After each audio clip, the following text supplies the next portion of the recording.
ನಮಸ್ಕಾರ.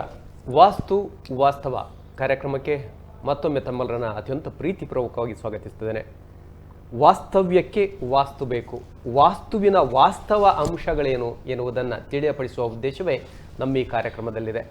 ಅಂದ ಹಾಗೆ ವಾಸ್ತು ಎಂದಾಕ್ಷಣ ಕೇವಲ ದಿಕ್ಕುಗಳು ಮಾತ್ರ ಅಲ್ಲ, ಅದರ ಒಳಗೆ ಸಾಕಷ್ಟು ವಿಚಾರಗಳಿದೆ. ಮನೆ ಕಟ್ಟುವಂಥ ಸಂದರ್ಭ ಇರ್ಬೋದು, ಅಥವಾ ದೇವಾಲಯಗಳ ನಿರ್ಮಾಣದ ಸಂದರ್ಭ ಇರ್ಬೋದು, ಒಂದು ಕ್ಷೇತ್ರ ಅಂದಾಕ್ಷಣ ಅದಕ್ಕೆ ಅದರದ್ದೇ ಆದಂತಹ ವಾಸ್ತು ಇದೆ. ಈ ಎಲ್ಲ ವಿಚಾರಗಳ ಬಗ್ಗೆ ನಿಮಗಾಗಿ ಮಾಹಿತಿಯನ್ನು ನೀಡುವ ಕಾರ್ಯಕ್ರಮವೇ ವಾಸ್ತು ವಾಸ್ತವ.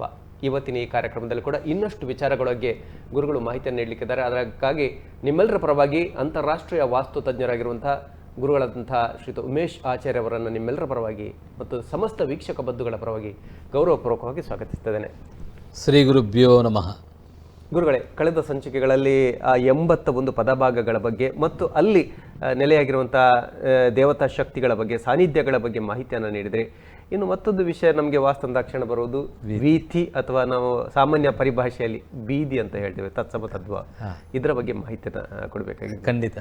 ಸರ್ವೇ ಸಾಮಾನ್ಯವಾಗಿ ವೀಕ್ಷಕರಿಗೆ ಅರಿವು ಮೂಡಿಸುವಂತಹ ಮತ್ತು ನಮ್ಮ ಮನೆಯಲ್ಲಿ, ನಮ್ಮ ಮನೆಯ ಒಳಗೆ, ನಾವು ವಾಸಿಸುವ ಸ್ಥಳದಲ್ಲಿ ಹೇಗಿರಬೇಕು ಅಂತ ನಾವೇ ತಿಳಿದುಕೊಂಡು ಅದರ ಅನುಭವವನ್ನು ಪಡೆದ ಮೇಲೆ ಅದು ಸತ್ಯ ಅರಿವಾಗುವ ಸಾಧ್ಯತೆ ಮತ್ತು ಒಪ್ಪಿಕೊಳ್ಳುವ ನಿಯಮಗಳು ನಮ್ಮ ಮನುಷ್ಯ ಗುಣ. ಹಾಗಾಗಿ ಇದನ್ನೆಲ್ಲ ತಾವು ವೀಕ್ಷಿಸ್ತಾ ಇದ್ದೀರಾ, ಹಾಗೆ ಪ್ರೋತ್ಸಾಹಿಸ್ತಾ ಇದ್ದೀರಾ. ಅಂತಹ ಪ್ರೋತ್ಸಾಹ ಇದ್ದದ್ರಿಂದಾಗಿ ನಮ್ಮ ಟಿ ವಿ ಇಂಥ ಒಂದು ಅದ್ಭುತವಾದಂತಹ ಕಾರ್ಯಕ್ರಮವನ್ನು ನಿಮಗೆ ನೀಡುವ ಒಂದು ಪ್ರಯತ್ನ ಮಾಡಿ ವಾಸ್ತು ವಾಸ್ತವ ಕಾರ್ಯಕ್ರಮವನ್ನು ನಾವು ನಿಮಗೆ ನೀಡ್ತಾ ಇದ್ದೇವೆ. ವೀಕ್ಷಕರೇ, ವೀಥಿ ಈಗ ತಾನೇ ಕೇಳಿದರು, ಇದು ನೀವು ಕೇಳಿರಲಿಕ್ಕಿಲ್ಲ. ಸಾಮಾನ್ಯವಾಗಿ ಈ ಜನರಲ್ ಆದಂತಹ ಶಬ್ದಗಳು ನಾವು ನೀವೆಲ್ಲ ಸರ್ವೇ ಸಾಮಾನ್ಯವಾಗಿ ಕೇಳ್ತಾ ಇರ್ತೇವೆ. ಹಾಗಾದರೆ ಇಲ್ಲಿ ವೀಥಿಗಳ ಬಗ್ಗೆ, ವೀಥಿ ಅಂದರೆ ಏನು ಅದು ಮುಖ್ಯ ಆಗ್ತದೆ ಅಲ್ವಾ? ವೀಥಿ ಅಂತ ಹೇಳುವುದಕ್ಕಿಂತ ವೀಥಿ ಅಂದರೆ ಏನು ಅಂತ, ನಾವು ಖರೀದಿ ಮಾಡಿದಂತಹ ನಿವೇಶನದ ಒಳಗೆ, ಅಂದರೆ ನಾವು ಏನು 10 ಸೆನ್ಸ್ 5 ಸೆನ್ಸು ಎಕರೆಗಟ್ಟಲೆಯ ಬಗ್ಗೆ ನಾವು ಮಾತಾಡುವುದೇ ಇಲ್ಲ. ಎಕರೆಯನ್ನು, ಬಹು ವಿಸ್ತೀರ್ಣವಾದ ಸ್ಥಳವನ್ನು ನಾವು ವೀಥಿಯ ಗಣನೆಯನ್ನು ಮಾಡುವ ಅಗತ್ಯ ಬರುವುದೂ ಇಲ್ಲ. ವೀಥಿಯನ್ನು ನಾವು ಎಲ್ಲಿ ನೋಡಬೇಕು ಅಂತ ಹೇಳಿದರೆ, ನಾವು ಮನೆ ಕಟ್ಟುವಾಗ ನಮ್ಮ ಕಾಂಪೌಂಡ್ ಹಾಲಿನ ಒಳಗಡೆ ನಾವು ನಿರ್ಮಾಣ ಮಾಡುವ ಮನೆಯ ಪಂಚಾಂಗದ ಒಳಗೆ, ಮನೆಯ ಪಂಚಾಂಗದಿಂದ, ಪೂರ್ವ ಪಂಚಾಂಗದಿಂದ ಪಶ್ಚಿಮದ ಪಂಚಾಂಗ, ಈ 4 ದಿಕ್ಕಿನ ಪಂಚಾಂಗದ ಒಳಭಾಗದಲ್ಲಿ ವೀಥಿಯನ್ನು ನಿರ್ಧರಿಸಿಕೊಳ್ಳುವುದು ಕ್ರಮ ಅಂತ ಹೇಳಿದ್ದಾರೆ. ನಿಮಗೆ ಈಗಾಗಲೇ ನಾವು ಈ ಡಯಾಗ್ರಾಮ್ ಅಂದರೆ ನಕ್ಷೆಯನ್ನು ನಿಮಗೆ ತೋರಿಸ್ತೇವೆ. ಆವಾಗ ನಿಮಗೆ ಈ ವಾಸ್ತು ಪಂಚಾಂಗ ಅಂದರೆ ಎಲ್ಲಿ ಏನು ಅಂತ ತಾವು ವೀಕ್ಷಿಸಬಹುದು, ನೋಡಬಹುದು, ತಿಳ್ಕೊಳ್ಬಹುದು. ವೀಕ್ಷಕರೇ, ಈಗ ಇದು ಪೂರ್ವ ದಿಕ್ಕಿನ ರೇಖೆಯಾಗಿದ್ದು, ಇದು ದಕ್ಷಿಣ, ಇದು ಪಶ್ಚಿಮ, ಇದು ಉತ್ತರ. ಈ 4 ಚೌಕಾಕಾರವಾದಂತಹ ಈ ಒಂದು ರೇಖೆಗಳನ್ನು ನಾವು ನಮ್ಮ ವಾಸ್ತುವಿನ ಹೊರಸೂತ್ರ ಅಂತ ತಾವು ತಿಳ್ಕೊಳ್ಳಿ, ಅಥವಾ ನಮ್ಮ ಪಂಚಾಂಗದ, ನಮ್ಮ ಮನೆಯ ಹೊರಭಾಗದ ಫೌಂಡೇಶನಿನ ಭಾಗ ಅಂತ ತಿಳ್ಕೊಳ್ಳಿ. ಈ ಫೌಂಡೇಶನಿನ ಭಾಗವನ್ನು ನಾವೀಗ 81 ಪದಭಾಗವನ್ನು ವಾಸ್ತುವಿನ ಪುರುಷ ದೇವತೆಯ ಮೇಲೆ 81 ಪದಭಾಗವನ್ನು ತಾವು ಗಮನಿಸಿದ ಹಾಗೆ ಈ ಮನೆಯಲ್ಲಿ ನಾವು ವೀಥಿ ನಿರ್ಧಾರವನ್ನು ನೋಡಬೇಕು. ಎಷ್ಟೋ ಜನರು ಒಂದು ಗೃಹ ನಿರ್ಮಾಣ ಮಾಡುವಾಗ ಮನೆಗೆ ಕರೀತಾರೆ, ಶಾಸ್ತ್ರೀಯವಾಗಿ ನಾವು ವಾಸ್ತು ಪ್ರಕಾರ ಮನೆ ಕಟ್ಟಿದ್ದೇವೆ ಗುರುಗಳೇ, ಆದರೆ ನಮಗೇನೋ ಇಲ್ಲಿ ಕೆಲವು ಒತ್ತಡಗಳು ಜಾತಕದಲ್ಲಿ ಒಳ್ಳೆಯದಿದೆ ಅಂತ ಹೇಳ್ತಾರೆ. ಇನ್ನು ನಮಗೆ ಇನ್ನೊಂದು ಪ್ರಶ್ನಾರ್ಥಕ ಇದೆ, ಕಟ್ಟಿದ ಮನೆಯಲ್ಲಿ ವಾಸ್ತು ಪ್ರಕಾರವನ್ನೇ ಕಟ್ಟಿದ್ದೇವೆ, ಆದರೆ ಇದರ ಒಳಗೆ ಏನು ನಮಗೆ ಸಮಸ್ಯೆ ಅಂತ ನೋಡಿ ಅಂತ ಹೇಳ್ತಾರೆ. ಇದು ನಿಜವಾಗಿಯೂ ಗೌಪ್ಯವಾದ ವಿಮರ್ಶಾ ಚಿಂತನೆಯ ಒಳಗಿರುವ ಸತ್ಯಗಳು.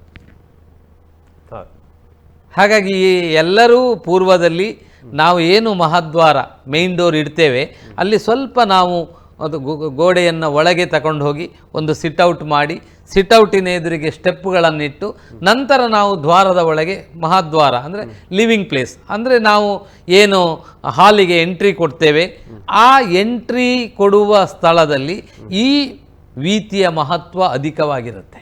ಈ ವೀತಿಯ ಹೆಸರುಗಳು ತಾವು ತಿಳ್ಕೊಳ್ಬೇಕಾಗತ್ತೆ. ನಾವು ಆಗ ವಾಸ್ತುಪುರುಷನ ಬ್ರಹ್ಮಸ್ಥಾನ ಅಂತ ನಾವು ಹೇಳಿದ್ದೇವೆ. ವಾಸ್ತುಪುರುಷನ ಬ್ರಹ್ಮಸ್ಥಾನವನ್ನು ನಿಮಗೆ ತೋರಿಸಿದ್ದೇವೆ ಅವಾಗ, ಅಂದರೆ ನಡುಮಧ್ಯ. ಈ ನಡುಮಧ್ಯವನ್ನು ನೀವು ಇಲ್ಲಿಯೂ ನಡುಮಧ್ಯವನ್ನೇ ಇಟ್ಟುಕೊಳ್ಳಿ, ಮಧ್ಯಬಿಂದುವನ್ನು ಮಧ್ಯಬಿಂದುವಾಗಿಯೇ ಇಟ್ಟುಕೊಳ್ಳಿ. ಇದರಿಂದ ಪೂರ್ವ ಪಶ್ಚಿಮ ಉತ್ತರ ದಕ್ಷಿಣಕ್ಕೆ ಬ್ರಹ್ಮಸೂತ್ರಗಳನ್ನು ರಚನೆ ಮಾಡಿ. ಈ ಮಧ್ಯದಿಂದ ಆಗ ನಾವು ನಿಮಗೆ 81 ಪದವನ್ನು ಹೇಳಿದ್ದೇವೆ. ಈಗ ನಾವು ಮಧ್ಯ ಪದದಿಂದ ಪೂರ್ವದ ಪಂಚಾಂಗದ ಅಂತಿಮದವರೆಗೆ 9 ಭಾಗಗಳನ್ನು ಮಾಡಿ.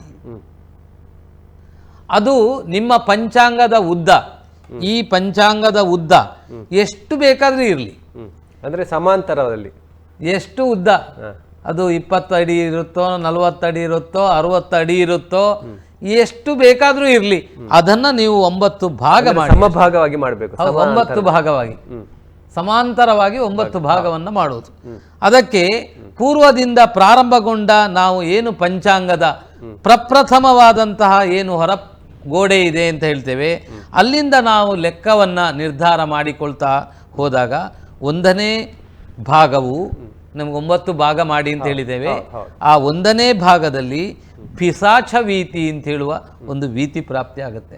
ಅದರಿಂದ ನಾವು 1ನೇ ವೀತಿಯಲ್ಲಿ ಯಾವುದೇ ಒಂದು ಪ್ರವೇಶ ಮಹದ್ವಾರಗಳನ್ನು ಇಟ್ಟುಕೊಳ್ಳುವಂತಿಲ್ಲ. ಇನ್ನು 2ನೇ ವೀತಿಯಲ್ಲಿ ದೇವವೀತಿ ಅಂತ ತಿಳ್ಕೊಳ್ಳಿ. ನೋಡಿ, ಇಲ್ಲಿ ನೀವು ನೋಡ್ತಾ ಇದ್ದೀರಾ, ಇದು 2ನೇ ವೀತಿ. ಈ 2ನೇ ವೀತಿಯು ದೇವವೀತಿ ಅಂತ ನಾವು ನಿರ್ಧಾರ ಮಾಡಿದ್ದೇವೆ, ದೇವವೀತಿ. ಇನ್ನು 3ನೇ ಭಾಗ, 3ನೇ ಭಾಗದಲ್ಲಿ ಕುಬೇರ ವೀತಿ ಅಂತ ಹೆಸರಿದೆ. ಹಾಗಾಗಿ ಇನ್ನು 4ನೇ ವೀತಿಯಲ್ಲಿ ಯಮವೀತಿ ಅಂತ ಇದೆ. ನೀವು ಆಗ ಕೇಳಿದಿರಿ, ದಕ್ಷಿಣದ ಮಧ್ಯಭಾಗದಲ್ಲಿ ಯಮದೇವರ ಸಾನ್ನಿಧ್ಯವಿದೆ ಅಂತ ನಾವು ನಿಮಗೆ ಹೇಳಿದ್ದೀವಿ. ಈಗ ಇನ್ನೊಂದು ಸೂಕ್ಷ್ಮವಾದ ವಿಷಯವನ್ನು ತಾವು ಗಮನಿಸ್ತಾ ಇರಬಹುದು. ಇಲ್ಲಿ ಏನು ಆಗ ಅಲ್ಲಿ ದಕ್ಷಿಣದಲ್ಲಿ ಯಮನ ಸ್ಥಾನವನ್ನು ಹೇಳಿದ್ದಾರೆ, ಇವರು ಇಲ್ಲಿ ಪುನಃ ಇಲ್ಲಿ ಮಧ್ಯದಲ್ಲಿ ಪೂರ್ವದಲ್ಲಿ ಯಮನನ್ನ ಹೇಳ್ತಾ ಇದ್ದಾರೆ. ವೀತಿಯಲ್ಲಿ ಬರುವ ದೇವತೆಗಳ ಆ ವೀತಿಯ ಒಳಗಿರುವಂತಹ ಶಕ್ತಿ ಮತ್ತು ಸಾನ್ನಿಧ್ಯಗಳ ಕಲ್ಪನೆ ಬೇರೆ. ಹಾಗಾಗಿ 4ನೇ ಭಾವವು ಯಮವೀತಿ ಅಂತ ನಾವು ನಿರ್ಧಾರ ಮಾಡಿದೆ, ನಾವೆಲ್ಲ ಋಷಿಗಳು. ಇನ್ನು 5ನೇ ಭಾಗ ನಾಗವೀತಿ. ಇದು ಹೆಚ್ಚು ಪ್ರಚಲಿತದಲ್ಲಿರುವಂತಹ ಒಂದು ವಿಚಾರ. ನಾಗಬೀದಿ ಅಂತ ನಾವು ಹೇಳ್ತೇವೆ. ಇದು ವೀತಿ ಹೌದು, ಅಲ್ಲ ಅದೇ ತತ್ಸಮ ತದ್ಭವ. ಹೌದು. ಹಾಗಾಗಿ ಅಲ್ಲಿ ಅಂತಹ ಸ್ಥಳಗಳನ್ನು ನಾವು ಸ್ವಲ್ಪ ಗಮನವಿಟ್ಟು ಆ ಸ್ಥಳವನ್ನು, ಆ ವಾಸ್ತುವಿನ ಒಳಗೆ ಆ ಸ್ಥಾನವನ್ನು ಉಪಯೋಗ ಮಾಡುವಾಗ ತುಂಬ ಜಾಗ್ರತೆಯಿಂದ ಅಲ್ಲಿ ಯಾವುದು ವಾಸ್ತುವಿನ ಒಳಗಿರುವ ಶಕ್ತಿ ಸಾನ್ನಿಧ್ಯಗಳಿಗೆ ಇಷ್ಟವೋ ಅದನ್ನೇ ಅಲ್ಲಿ ನಾವು ಬಳಕೆ ಮಾಡಬೇಕು. ಈ 5ನೇ ಭಾವದಲ್ಲಿ ನಾಗವೀತಿ, 6ನೇ ಭಾವದಲ್ಲಿ ಜಲವೀತಿ, 7ನೇ ಪದದಲ್ಲಿ ಅಗ್ನಿವೀತಿ, 8ನೇ ಪದದಲ್ಲಿ ಗಣೇಶ ವೀತಿ. ಇನ್ನು ಮಧ್ಯದಲ್ಲಿ ನಾವು ಪ್ರಾರಂಭದಲ್ಲಿ ತಿಳಿಸಿದ ಹಾಗೆಯೇ ಬ್ರಹ್ಮವೀತಿ. ಇನ್ನು ಕೆಲವು ವಿಚಾರಗಳಲ್ಲಿ ಪಿಸಾಚವೀತಿ, ಯಮವೀತಿ, ಅಗ್ನಿವೀತಿ, ನಾಗವೀತಿಗಳಲ್ಲಿ ಬರಬಾರದು.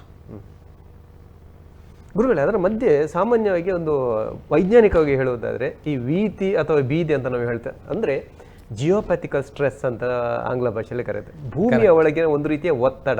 ಹೌದು, ವೈಜ್ಞಾನಿಕವಾದಂತಹ ಕಾರಣ ಪದರ. ಹೌದು, ಖಂಡಿತವಾಗಿಯೂ ವಾಸ್ತು ಅಂತ ಹೇಳುವುದು 100ಕ್ಕೆ 100 ವೈಜ್ಞಾನಿಕವಾಗಿ ಸೈನ್ಸೇ.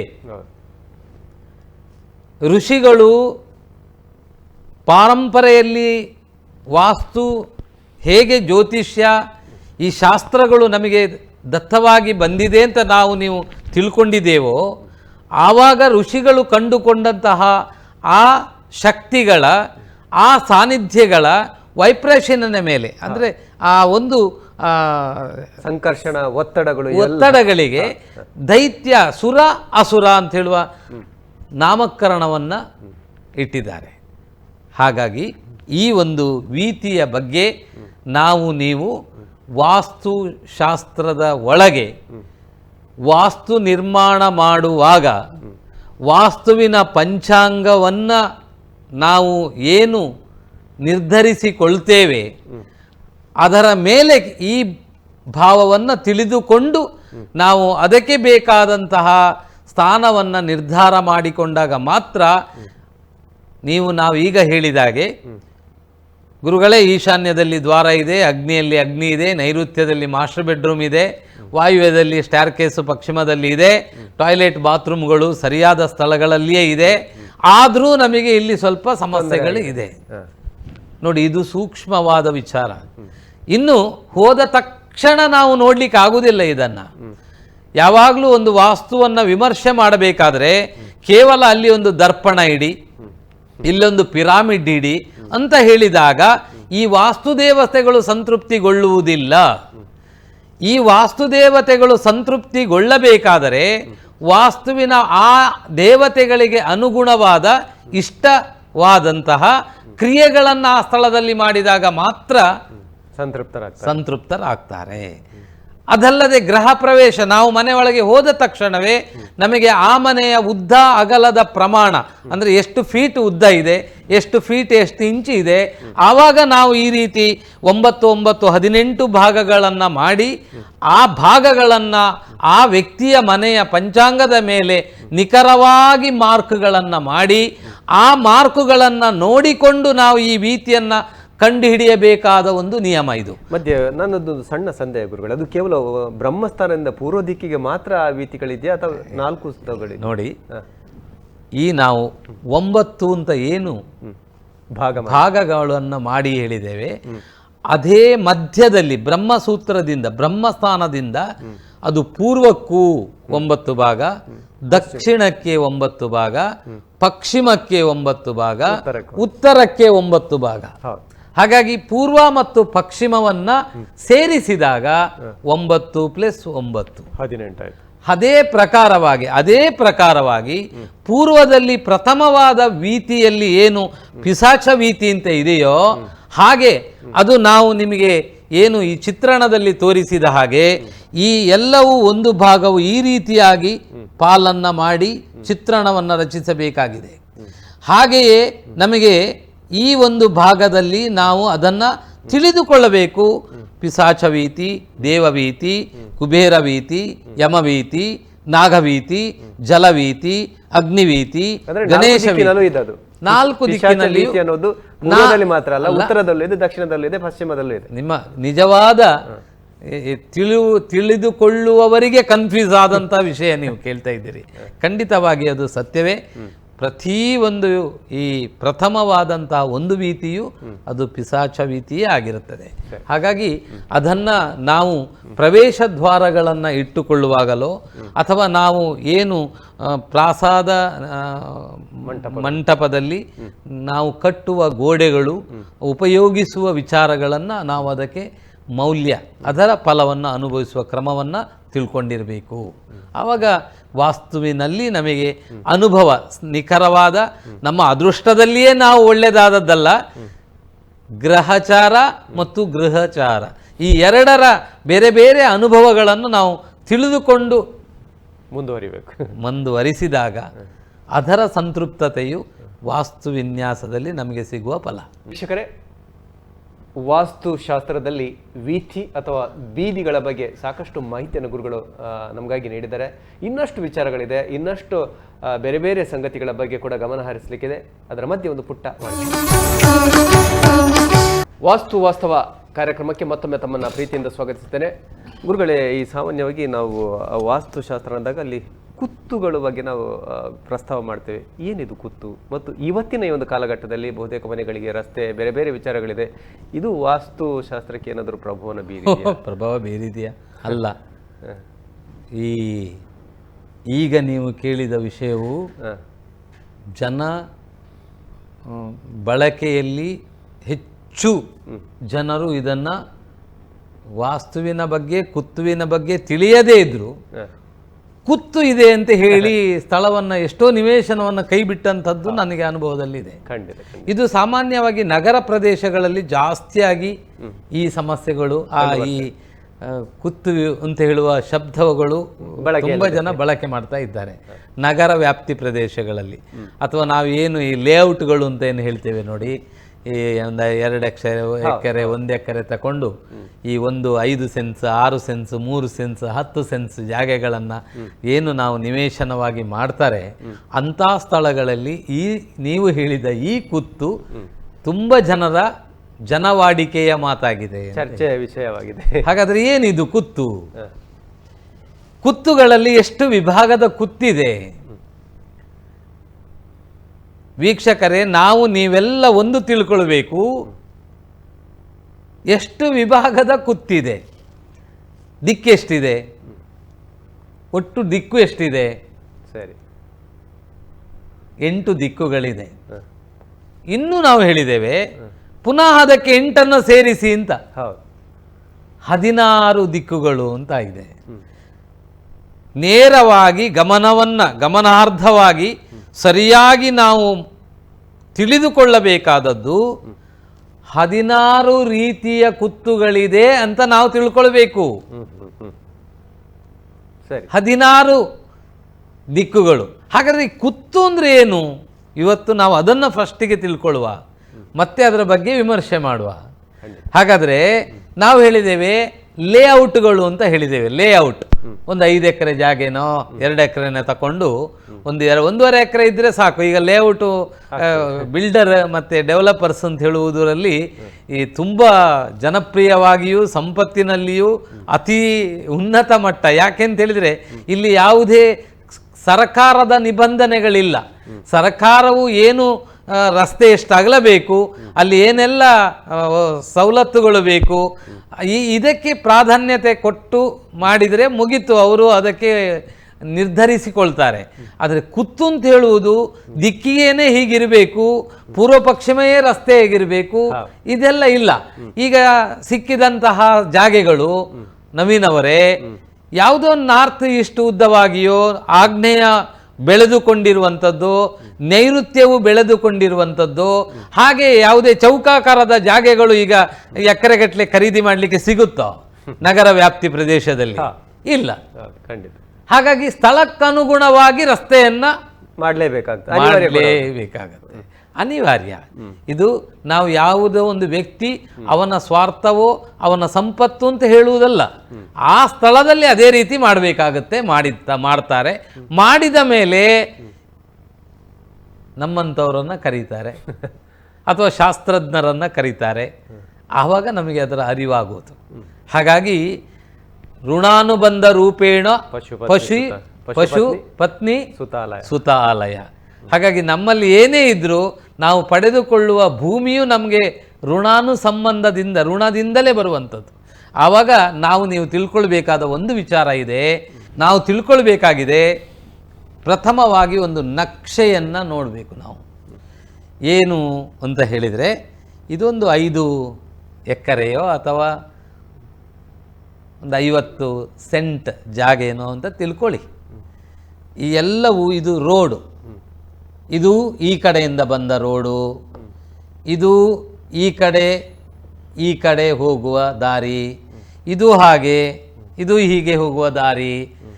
ಇದರಲ್ಲಿ ಪೂರ್ವ, ಪಶ್ಚಿಮ,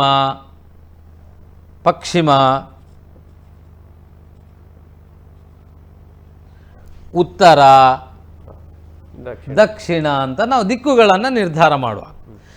ಈ ಪೂರ್ವದಿಂದ ಉತ್ತರದಿಂದ ದಕ್ಷಿಣದ ಕಡೆಗೆ ನಡೆಯಿರುವಂತಹ ರೋಡ್, ಪೂರ್ವದಿಂದ ಪಶ್ಚಿಮದ ಕಡೆಗೆ ಇರುವ ಒಂದು ರಸ್ತೆ,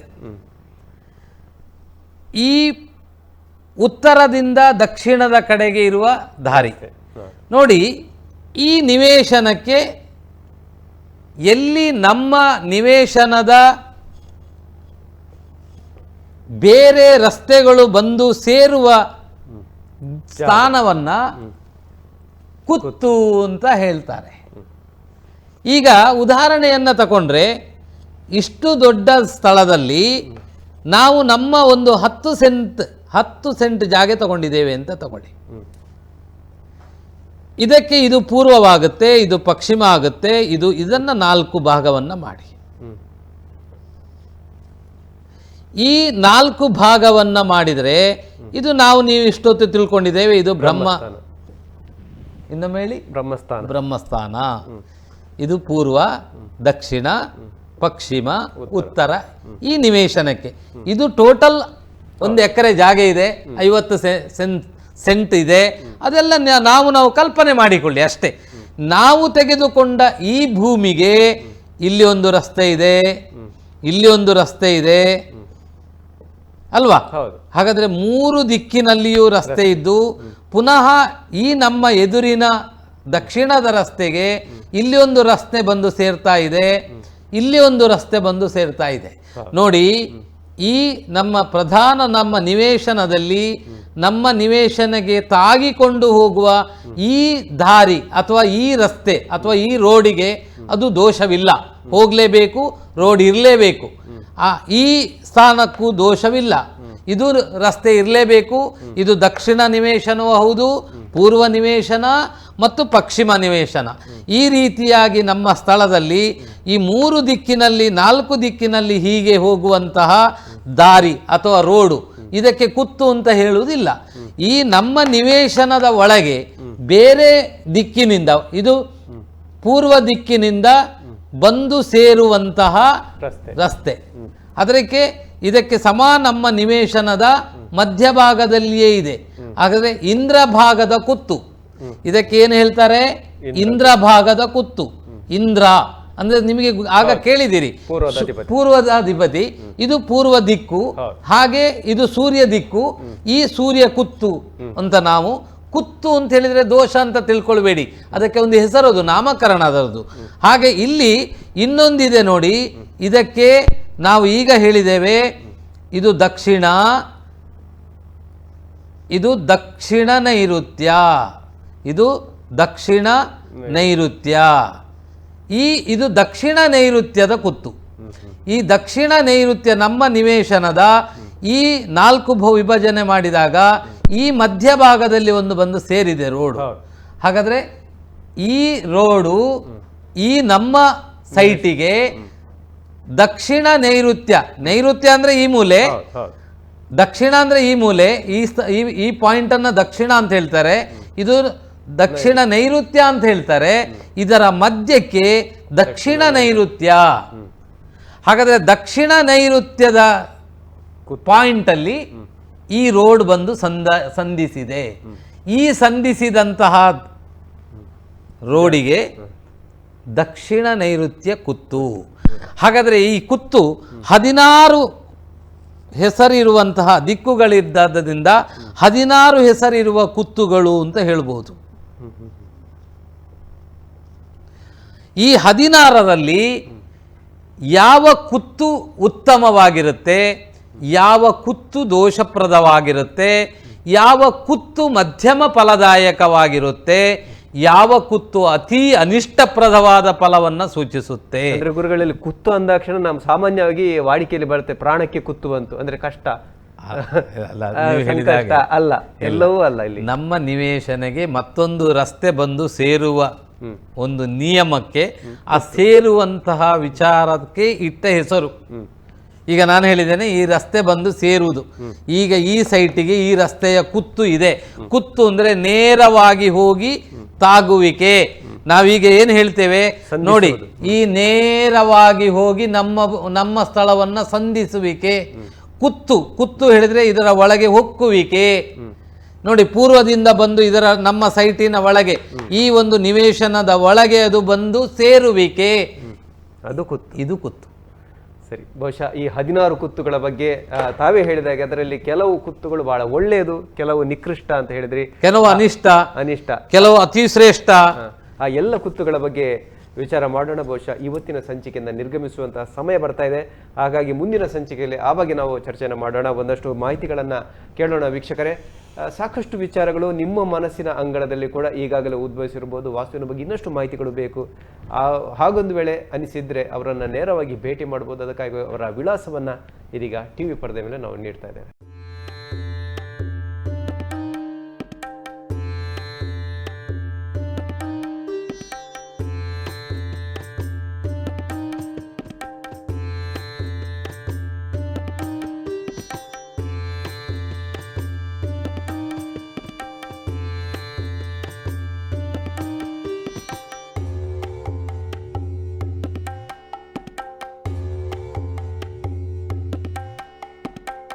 ಭೇಟಿ ಮಾಡೋದಕ್ಕಿಂತ ಮೊದಲು ಆ ದೂರವಾಣಿ ಸಂಖ್ಯೆಗೆ ಕರೆ ಮಾಡಿ ಅವರ ಭೇಟಿಯ ದಿನಾಂಕವನ್ನು ನಿಗದಿಪಡಿಸಿಕೊಳ್ಳಿ ಅಂತ ಹೇಳುತ್ತಾ ಈ ಕಾರ್ಯಕ್ರಮವನ್ನು ಮುಗಿಸೋದಕ್ಕಿಂತ ಮೊದಲು ತಮಗೆ ವಂದನೆಗಳನ್ನು ಸಮರ್ಪಿಸ್ತಾ ನಿಮ್ಮೆಲ್ಲರ ಈ ಒಂದು ಸಂದೇಹಗಳಿಗೆ ಅಥವಾ ಪ್ರಶ್ನೆಗಳಿಗೆ, ಗೋಜಲಗಳಿಗೆ, ಗೊಂದಲಗಳಿಗೆ ಉತ್ತರವನ್ನು ನೀಡ್ತಿರುವಂತಹ ಮತ್ತು ವಾಸ್ತುವಿನ ವಾಸ್ತವ ಅಂಶಗಳ ಬಗ್ಗೆ ಬೆಳಕು ಚೆಲ್ಲುತ್ತಿರುವಂತಹ ಗುರುಗಳಿಗೆ ನಿಮ್ಮೆಲ್ಲರ ಪರವಾಗಿ ಮತ್ತು ನಮ್ಮ ಟಿವಿಯ ಸಮಸ್ತ ವೀಕ್ಷಕ ಬಂಧುಗಳ ಪರವಾಗಿ ಅನಂತ ಕೃತಜ್ಞತೆಗಳನ್ನು ಸಮರ್ಪಿಸುತ್ತಾ, ಸರ್ವೇ ಜನಾಃ ಸುಖಿನೋ ಭವಂತು, ಸನ್ಮಂಗಲಾನಿ ಭವಂತು, ಭದ್ರಂ ಶುಭಂ ಮಂಗಲಂ.